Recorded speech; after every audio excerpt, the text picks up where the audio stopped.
Oh, Canada. Canada's won the Billie Jean King Cup for the first time ever. So let's talk more about this. We kind of teed this up last week with Matchpoint Canada's co-host Mike McIntyre, and he is back. Just can't wait to talk about this, Mike. This is pretty remarkable. Canada's men's team, Davis Cup champions, now the women's team, the Billie Jean King Cup champions. It's the equivalent event for the women's. Just how significant is this for tennis in Canada, Mike? It's absolutely huge, Nick, and I kind of have goosebumps just watching those, clips that you're showing there. And It's amazing because we spoke about this not even a week ago, and I don't think either of us thought, realistically speaking, that Canada was going to be the last country standing. The first time it's ever happened here for the Canadian women.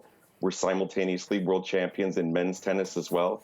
And if you'd told me this growing up as a kid, that one day I'd see this happen, it'd be pretty hard to believe. But this is a testament to the development that's been done in this country, the talent that we have on the court. These 5 women who played on the team were just tremendous competitors, led by Leylah Fernandez, who you can see there, who really at the age of 21 is already the anchor and the rock of this squad.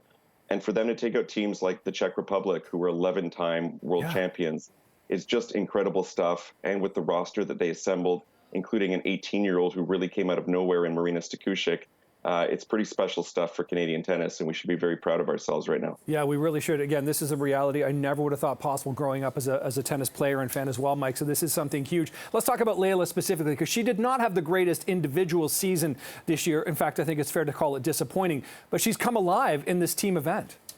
Well, I think after going to the U.S. Open finals 2 years ago, expectations really shot up for Leylah, and she's been dealing with some injuries over the last 2 years as well.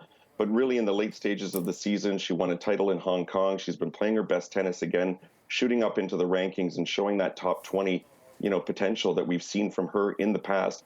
She won all of her matches in both singles and doubles, was heavily relied upon in all of the key moments of this competition in beating Spain, Poland, Czech Republic, and then the Italians in the final.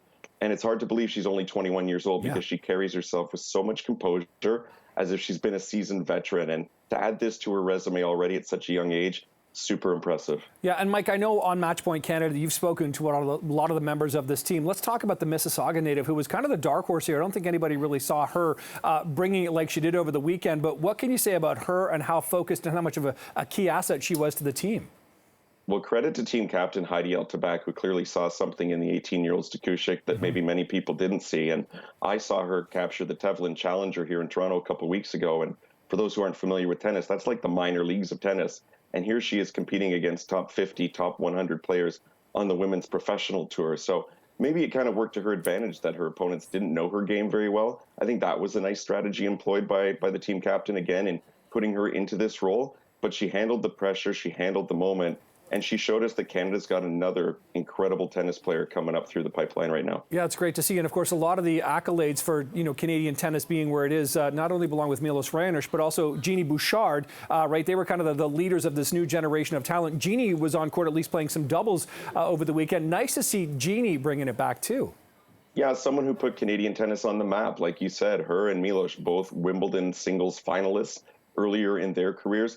That encouraged people like Felix Auger-Aliassime, Bianca Andreescu, Leylah Fernandez to push forward and believe that they could make it to the top levels of the sport as well. And that's what we're seeing from a moment like this. And hopefully we're going to have that trickle-down effect where people decide, hey, I'm going to pick up a tennis racket and I'm going to try this sport because I saw Canada doing it on TV and I saw them doing it really well. Even this weekend at the hockey rink here in Mimico where I coach, instead of talking about the Maple Leafs, people were talking about Canadian tennis and what the women were accomplishing. And I think that really is a testament to what's happened here and hopefully what we can see down the road for Canadian tennis as well. Yeah, the impact and legacy of that, no doubt about that. Okay, can't wait to see the latest podcast or listen to the Matchpoint Canada with co-host Mike McIntyre. Mike, always great talking tennis. Thanks for making the time again this morning. Thanks a lot, Nick. Have a good one.